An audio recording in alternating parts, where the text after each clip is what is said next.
Show. I'm Joe Keatinge. With me today is Erik Larsen, Savage Dragon, my boss, Scott Kurtz, PvP, Dean Haspiel from Brawl, Cebulski from Drain, Wonderlost, now Compass, which was just released this past week. Right? Coming out this week. And Frank Cho from Liberty Meadows, among a couple other small ones. So I'm going to be talking to all these gentlemen, but first we did this in San Diego for the first time, and I announced a whole bunch of stuff. So I'd really like to kind of go over it real quick, catch you up, and then between talking to these fellas, I'm going to be announcing a whole bunch of new stuff too, let's say for Baltimore. So, first, yes. So we're bringing this back.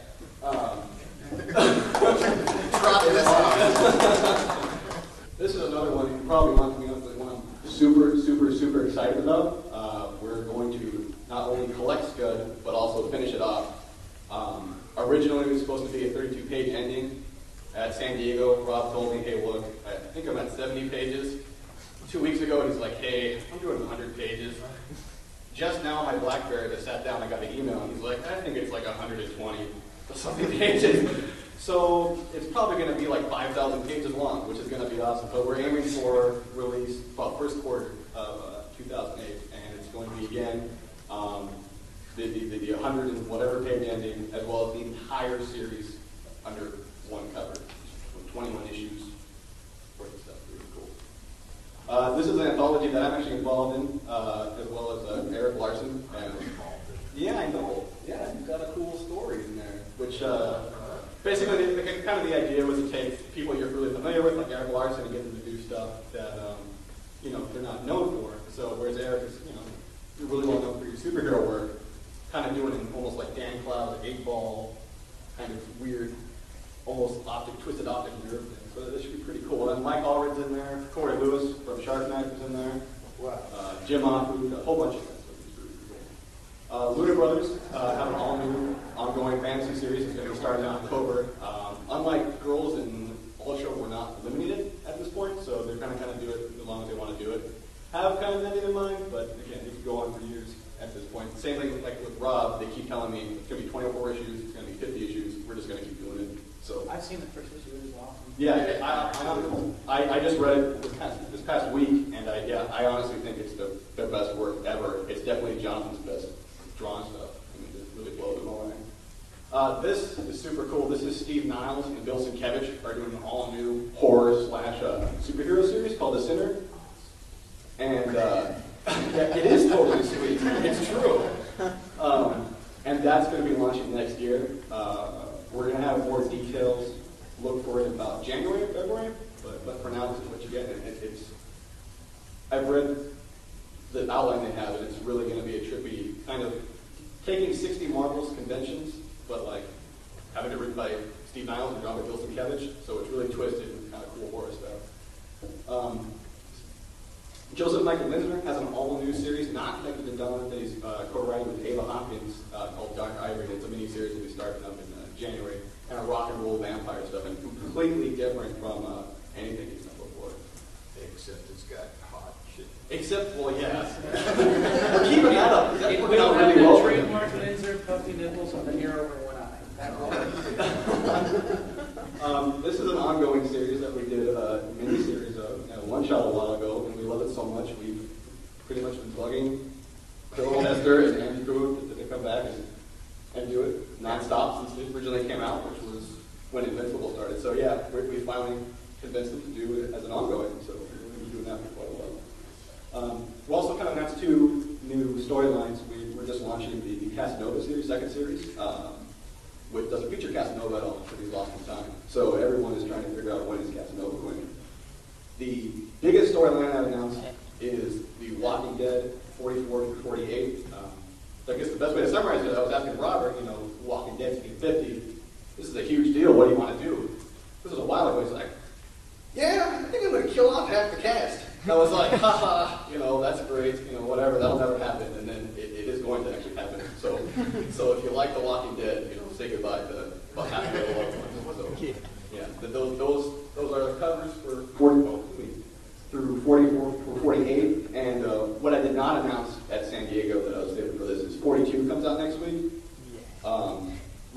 easily the biggest shock ending that's been in Walking Dead. So if you're familiar with that, you know that it's going to be huge. It really launches all this stuff. So I really, again, issue 42, I should get out next week. I mean, if you're reading the trades, this is the time to really catch up on a single issue because it really gets nuts really quick.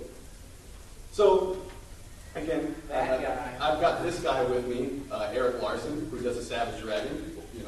You know that, right? Yes. This is issue 132, which is actually coming out pretty quick here, right? Yes, and it's about time.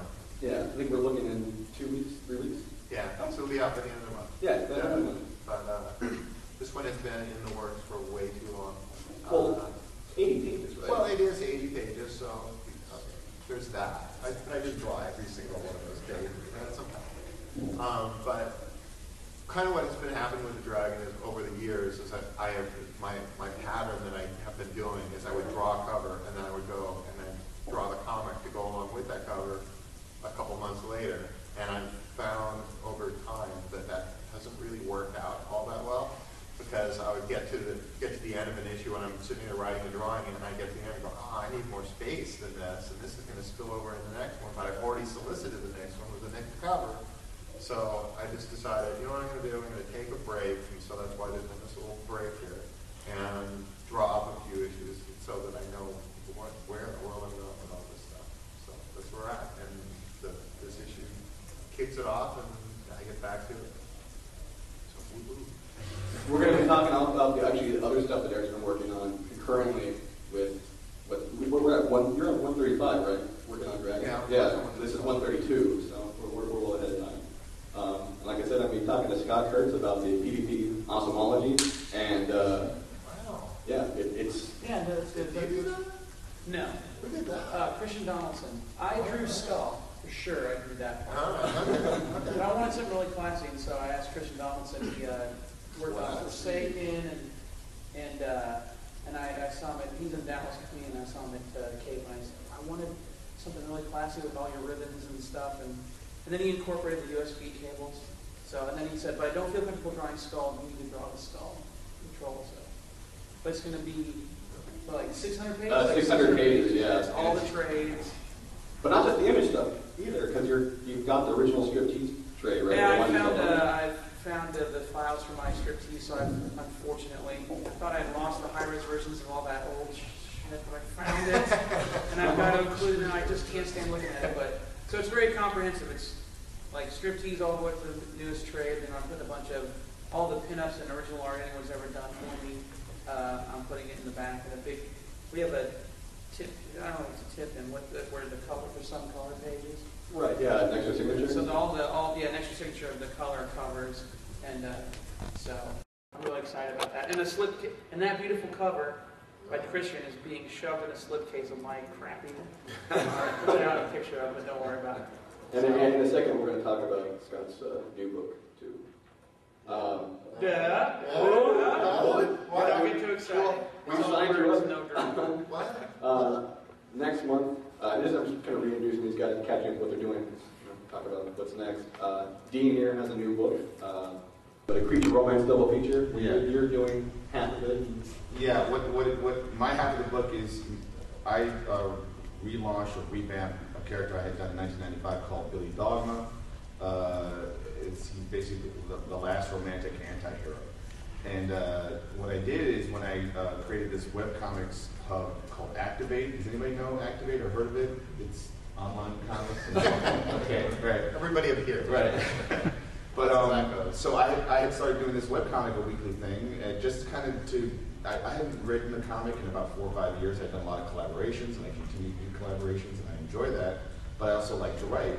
So I kind of went back to writing and drawing this character I had done years ago. And now I've got enough collected of this story that I've been doing. It's really improvisational. I kind of know where it's going. And that's what's the fun part of it. Anyway, I actually capped off the first chapter of a trilogy. And that's what's going to make my half of Brawl, this 3-issue black and white miniseries. And the other half of Brawl is written and drawn by Michel Cliffet, Mike Cliffet, who's someone I discovered who's also been my assistant the last 3 years, and he's incredible. And so he's Ditko to my Kirby, if that made any sense, And it is creature romance double feature. That's the only way you can describe it. Yeah, we'll be showing some more of that in a second too. Cool. I've got some preview pages, not only issue 1, but also a couple of issues 2. In trying to figure out how to like sell it to retailers, it's like it's a cross between Love and Rockets and Grindhouse, which doesn't make sense, you know. But it's about two different sensibilities that are clashing, and that ergo the title Brawl. So. And again, we'll talk to CB about Compass, among other things, which again is coming up this next week. And again, Frank Cho, Liberty Meadows, and we'll be talking about his new book actually too. Just you wait. But first, I'm going to be announcing a lot of stuff in between each question I ask. And the first thing I want to announce that I've been looking forward to for a really long time, because B. Clay Moore, who's 1/4 of this book, has been talking about it for the last year and a half, 2 years. Basically, it's every super cool 70s movie thrown into actually a double feature comic. One half is called Jackie Karma, and it's with B. Clay Moore and Ed Tatum.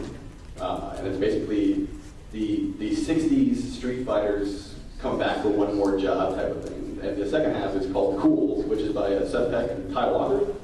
And that is a couple of bounty hunters trying to relocate a case of stolen money, and a stripper steals it. And therein lies the conflict. But yeah, as you'll see here, it's really, really like different looking stuff and really awesome looking stuff. This is Jackie Karma right here, who's the lead character of Clay's half.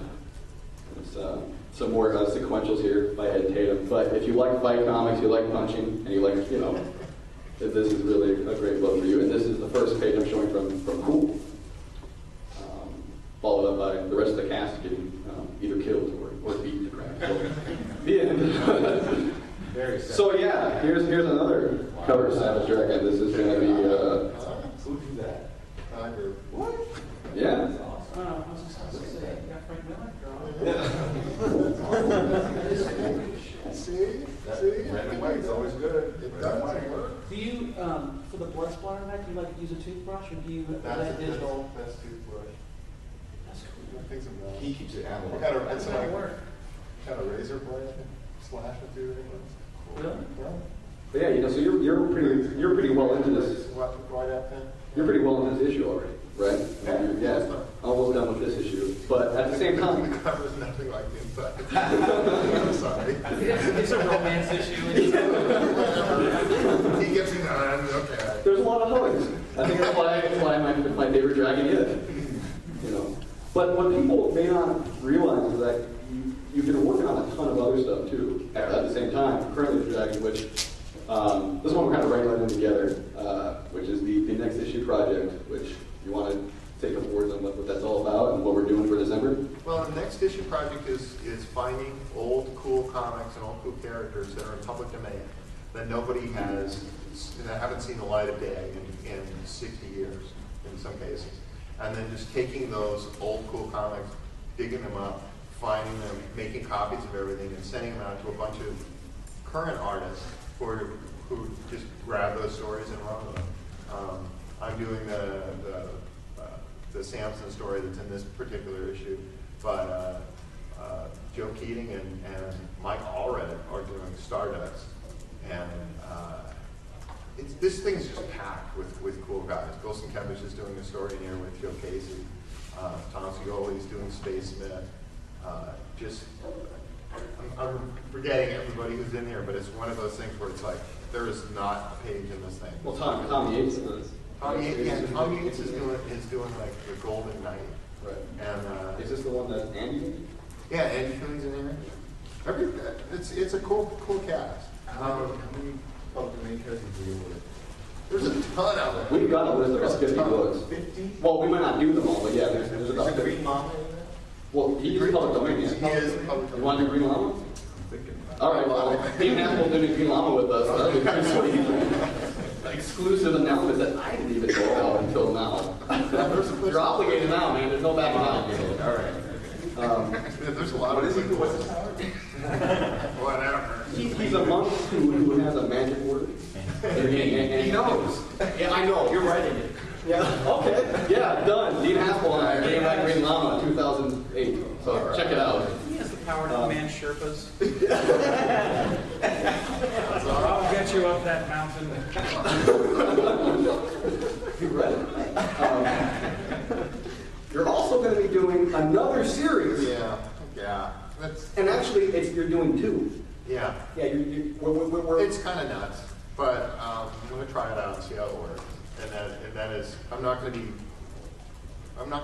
inking it because that would drive me crazy. But I found some guy named Mike Royer who seems to be interested in inking some of this stuff. So we're going to be working on Silver Star together, and then we're also going to be reviving Captain Victory and doing some stuff with it. So that's something I'm really excited about. I'm a huge Kirby fan. I want to be able to get my Kirby jag going, but I didn't want to have to go back to other companies that own Kirby characters. And I thought, it would be really great to be able to take these Kirby characters that the estate owns and pump some new life into those. And there's a lot of characters that they have that haven't really been worked into any actual stories yet. And so what's going to be kind of cool about doing Silver Star is to be able to take him, and then when there's villains and heroes and other characters that are coming into it, they'll just be characters that the estate owns and just bring them on into it, make it a big time Kirby fun. So I think the plan for now is we're going to start with Silver Star, and then you're going to go bi-monthly. So 1 month you'll be getting Silver Star, next month you'll be getting Captain Victory. Start off with by Erik Larsen. But I understand that's actually not enough. You have a new ongoing series too. It's insane, folks. We're not going to say anything about it for a while. But Look at that cool house. But there's a sweet house in it. So,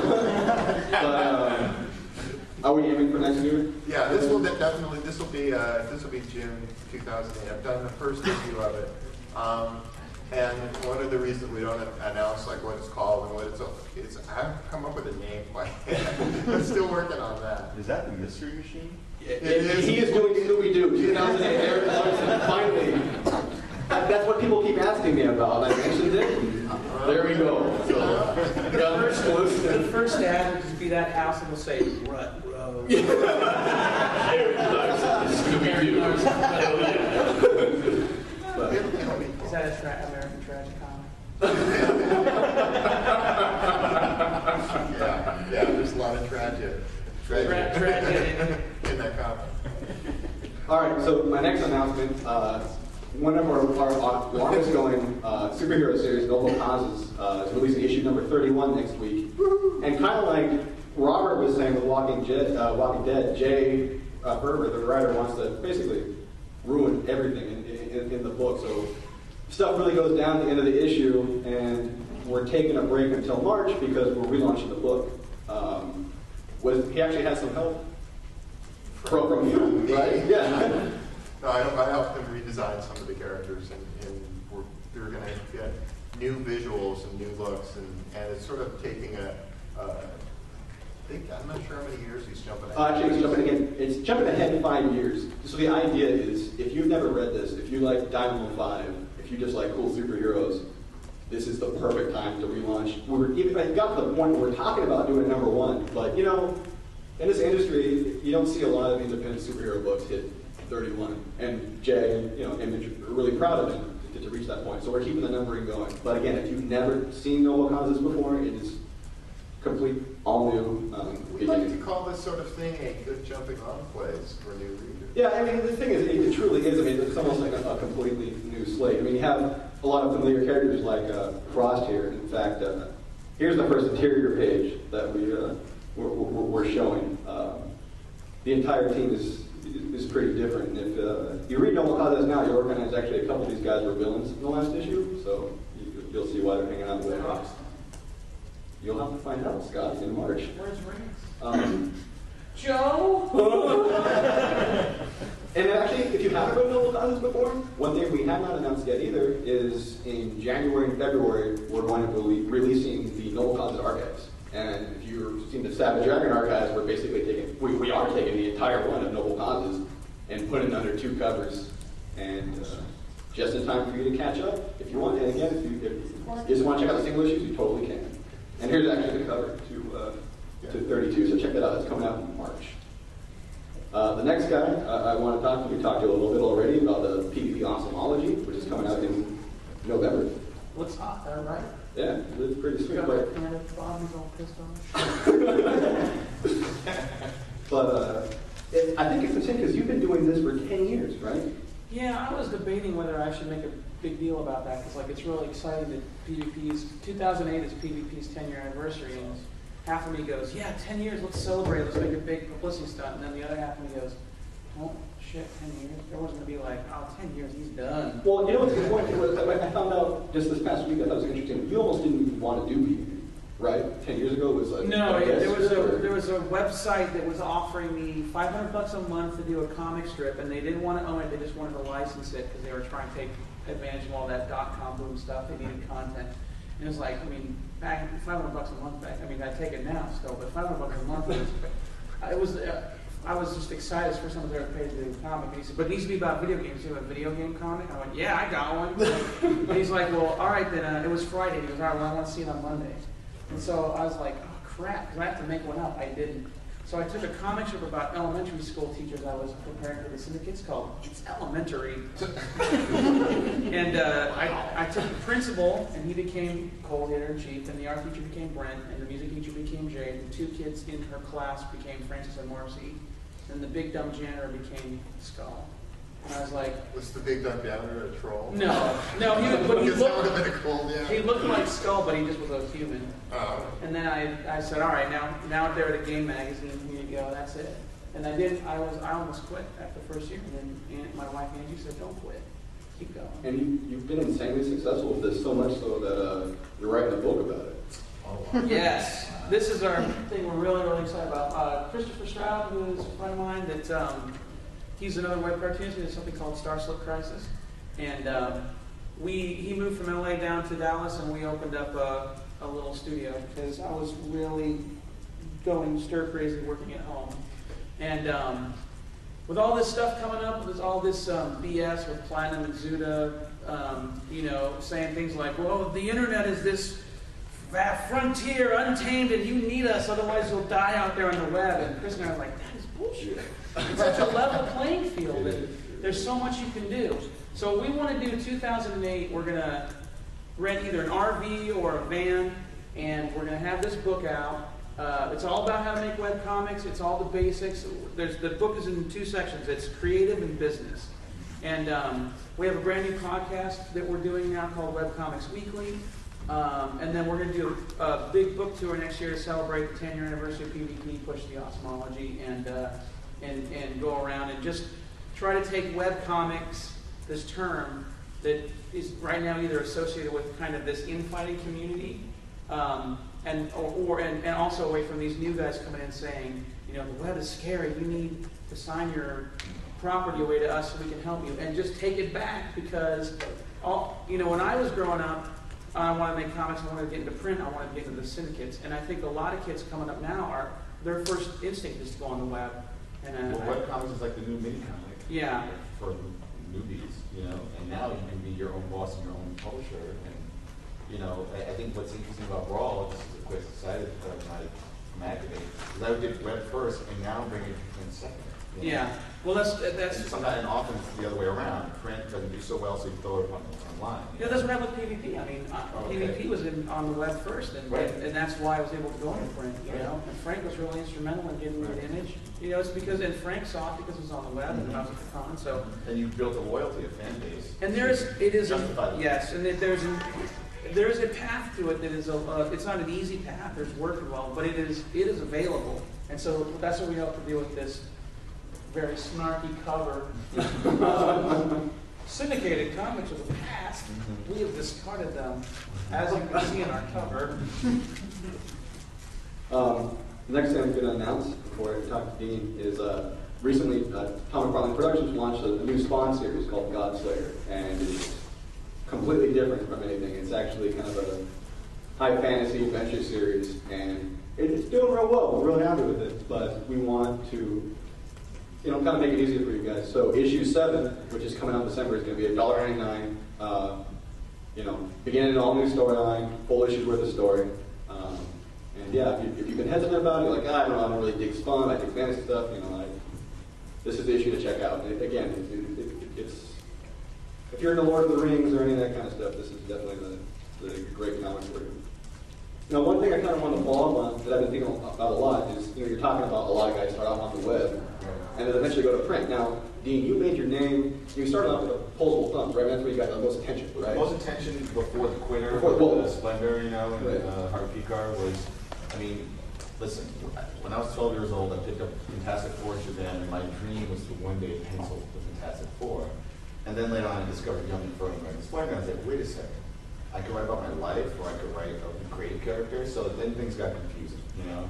And ever since then, it's been kind of like, well, I'd love to do franchise comics because, like Eric, I'm a big Marvel fan, and I like a lot of DC characters. So it's a pleasure and joy to be working with those toys, you know, and playing on those stories. Meanwhile, I went to film school, and I started learning how to write, and I have a bunch of ideas and stories. So I created, characters like Billy Dogman for myself to tell those stories. And I'm sorry, what was the question? Well, what I was curious about was because you went from Opposable Thumbs, you did Quitter, which was huge. Yeah. And you could do whatever you wanted to print, and then you went to Activate. Right after that. So Activate. Well, because whenever I went online, there are two things I'd always look at: Yahoo News, which is embarrassing. Why am I looking at that? That's how I discovered the world through the 5 links and Yahoo News links too. And then I went to LiveJournal, and I had a blog for a long time.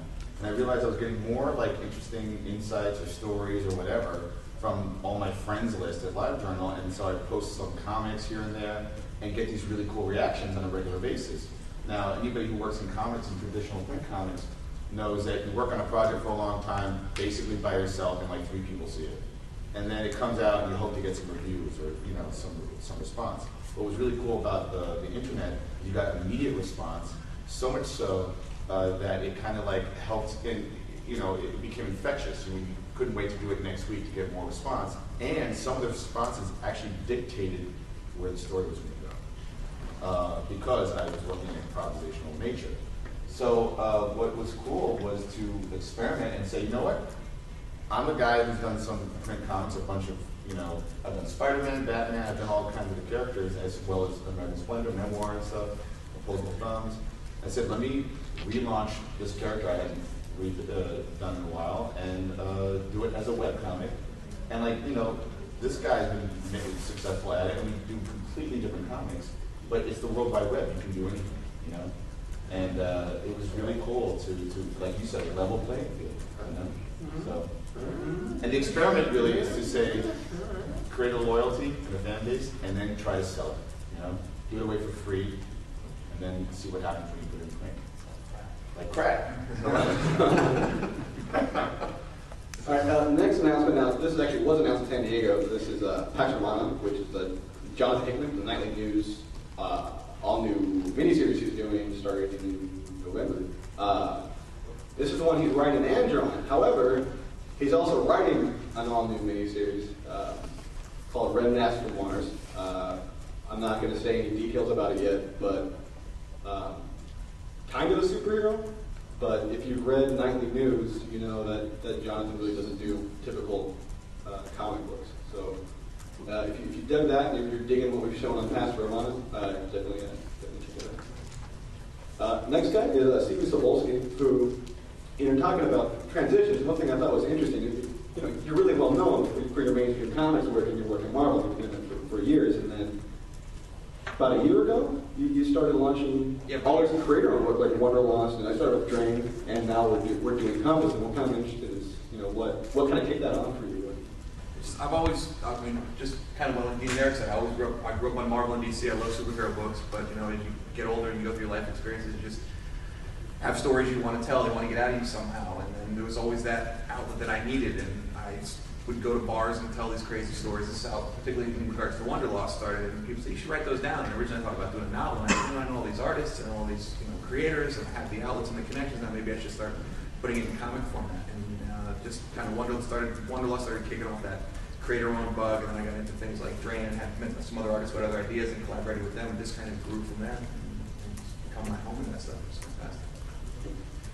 And then Wonderlost, the back slide, the second issue is coming out. I've read the first issue. It's an autobiographical anthology that I do, just about my stupid teenage antics. The first issue was about my loves and loss from follies and fumblings of my love and sex life. All tastefully done.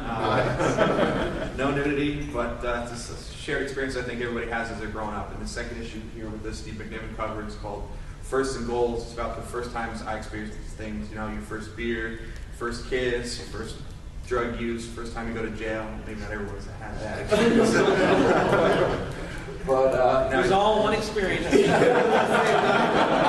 crazy night. First time I killed a guy. and it's drawn by a number of talented creators. It's got Scotty Young in there. Mike Omen's going to be doing some stuff. Raphael Wickert, who does Blue Beetle at DC, did a fantastic story for me and some of the people from the first time around. So come check it out. And then this Compass is an ongoing series. Yes, Compass is ongoing. It's me teamed up with one of the artists of Neon Genesis Evangelion from Japan. I don't know if you guys know that anime. But it's Ryusuke Hamamoto. He's really blowing up over there. This is a story we came up with about, it's an all-ages story about 4 teenage witches. Our region is called Compasses. One's from the north, one's from the south, one's from the east, one's from the west. They're all looking for direction in their lives. And it's a kind of a magic versus technology fable. The last hope of the magic clans on Earth and the big bad evil science technology company trying to wipe them out, and them trying to learn about their powers and get along with each other. And it's going to be published here and in Japan as well. And the first issue hits next week. When is it launching? Is it launched in Japan already? It hasn't launched in Japan yet, no. So we're still working on the format over there. It's color here. The Japanese want to do black and white. We're kind of pushing in color over there, so it's a matter of coming to a meeting of the minds. And here it'll be a comic book. Will it be a comic book pamphlet in Japan, or like 4 issues? We're trying to get it run in one of the big yes. Wow. So we're talking to we got Ryusuke, because of Evangelion, has a deal with a specific Japanese publisher, and he's really pushing it through that way. So.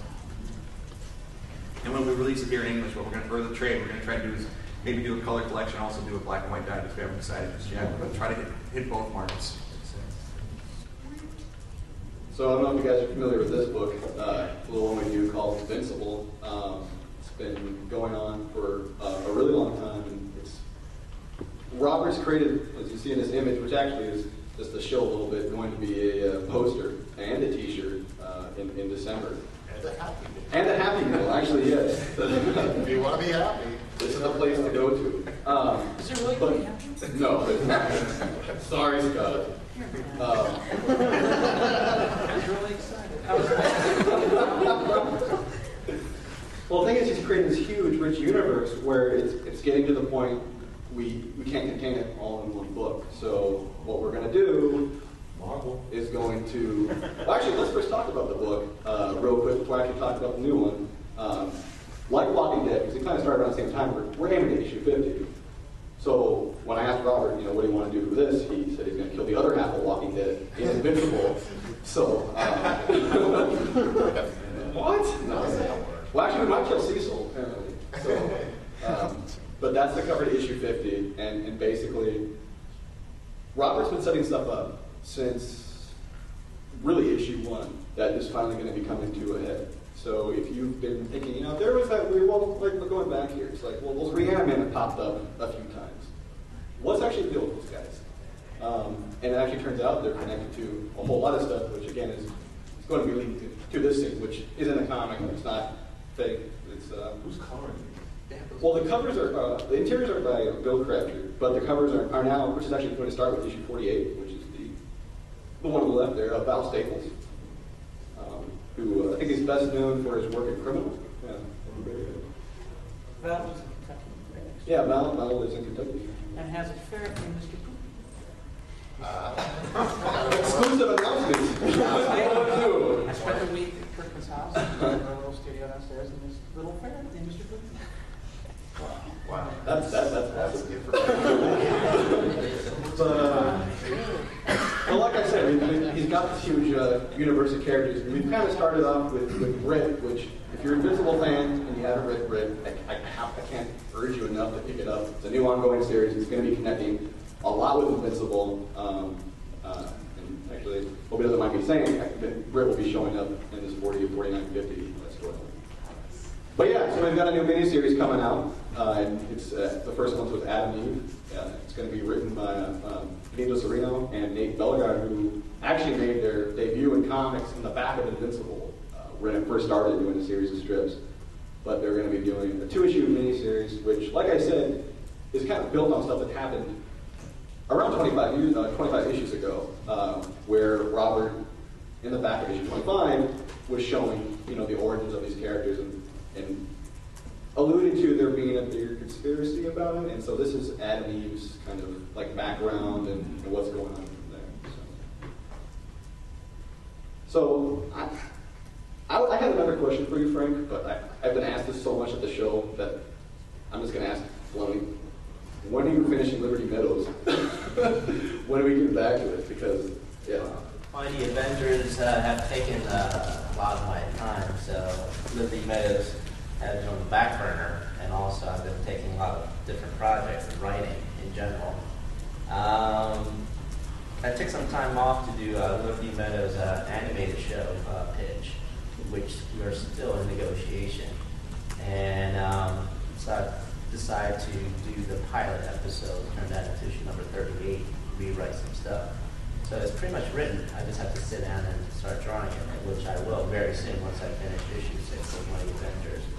I'm going to be doing issue number 38 and the Mighty Avengers annual number 1, probably roughly around the same time. But I will finish number 38 by the end of the year, hopefully. And I was actually talking, besides that, I've been talking with Erik last night. I've been doing a lot of writing, and there are a couple of projects that I'm going to launch in 2008, late 2008. One of it is a humor strip, ongoing humor comic strip that I can't announce right now, which I will officially announce probably next year. And another project, which is a maxi series, which I'm talking with Erik and I'm talking with Dark Horse. So that's probably going to be launched late 2008 too.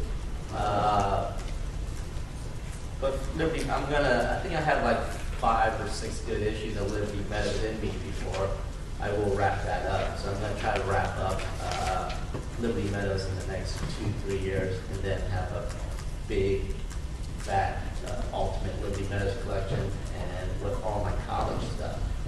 Oh, the University Square? Beyond University Square, I did a bunch of stuff when I was in community college called Everything But the Kitchen Sink, which was a precursor to University Square, which was the precursor to Liberty Meadows. It's the same joke over and over.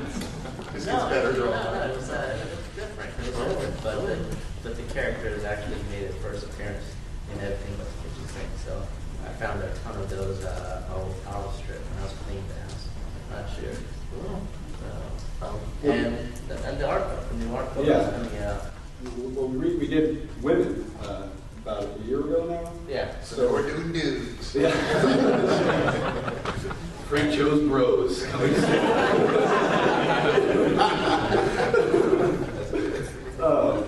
But no, this is the next one. It's called Venus. It's called Venus. Probably going to come out sometime in the spring of next year. Basically, I've been at Marvel for 5 years, and during that time, I've been doing a lot of writing and drawing. And when I get tired of drawing, superheroes and writing in general, I paint for fun to relax. So I've been doing a lot of oil paintings. So Venus will have a whole bunch of my oil paintings that I've been painting for fun. So you'll see a lot of women. And just King Kong, Egg Rice Burl type stuff, and a couple of like landscape painting, stuff like that. Cool. I've only got one more announcement, and then we have time for a couple of questions. Want to bring this up again because another question I keep hearing at shows, especially when we do our t-shirts on display, like Goblin and Invincible, pick them up. When are you doing a Walking Dead shirt? So that's finally happening in December. But yeah, it's gonna be pretty sweet, and that's exactly what it is right there. I think we're aiming for $19.99 for small to extra large, and we need bigger is more. So, but check it out. I mean, I'm really excited for it. So, it's gonna be it for now. if anyone has any questions, I got time for 2 probably. So, come on, you've got to wonder something. I have a question. Sure. This in relation to the T-shirt. Why is it that like there are no good comic book shirts marketed for girls ever? The only ones are like the silly ones, like Wonder Woman. Like girls can do things better than boys can do. And all the badass ones, like the shirts for all the new stuff that Ellis has been doing, or like stuff for like things like Walking Dead, like zombie comics and whatnot. Like the smallest sizes I've ever seen are like larges, maybe medium if I'm lucky, but like. Well, never if we did a Walking Dead shirt, you said, would you buy them? What? Yeah. Okay. I love we'll look Walking at Dead. it. Thank you for bringing that. Man, there's a lot of fat comic fans. I don't know if you noticed, but there's a comic book show downstairs. Yeah. Check that out. Just look around out there. You'll see why we're sizing stuff the way that we are. Well, cool. Got time for one more? Sure. You're expanding the Invincible universe. Right. Any thoughts from Kurtz on expanding the Walking Dead universe? Well, Walking Dead is pretty self-contained. At one point in his letters column, he was talking about if he ever was going to, he probably wouldn't do it in comics. He'd probably do it as books. But then, as he said, he'd have to learn how to write books. So, so you know, that might not be happening. You know, and just because with Walking Dead, I mean, I've known Robert for a really long time, back when he was trying to publish a Believe It or Not wrestling comic, and he's been talking about what's going on now in Walking Dead since then. So I really think there's not going to be a shortage of stories with what's going on with these guys. So it's kind of going to be the main focus. Does that mean you know who's going to live, who's going to die? Yeah, it's Can we yeah. sort of throw out names? No. Nice try. So, it was a Nightwing actually was going to die in Walking Dead. So that was not funny. Okay. Actually, one last quick question. Or I can actually make another comment. Oh, sure. You know that Nightwing is Frank Cho's favorite character? Sorry. What? Are you aware of that, Frank? No? Well, there you go. Frank and I have had a great conversation about how great Nightwing is. And Nightwing should die. Superman should stop crying and. Yeah, I don't see that. I don't see that being your favorite. I think it's the opposite. Is that what it is? That was opposite. It's opposite. It is opposite. Well, cool. Yeah, that's all the time we have for you. I got a bunch of free comics. My comic book Drain that comes out from Image. Not to get all Ed Brubaker on everyone and start giving out my book, but if you guys want to come up and get a free copy and Ed check it out. Brubaker won a Mark. Ed Brubaker. He gives away comics. He goes, come on out. Drain is not a vampire. Yes, this is my other series from Image, is a Vampire Tale. I've got a couple issues here you can try out, and the 5th issue is at the printer now, so it should be hitting soon. Awesome. And we've got a couple of free books, by the way, at the Image Comics table. Play real quick. Dead Space, which is going to be a new Ben Templeton miniseries, and Phil Meadows' ongoing series, or actually miniseries with Gary Duggan from Last Business. We actually have it's a free book, but it's not strictly the first issue. It's an exclusive 12-page thing. It's only going to be at con until the eventual collection, which is probably not going to happen for a really long time. So please stop by and check it out. We'll see you guys next time.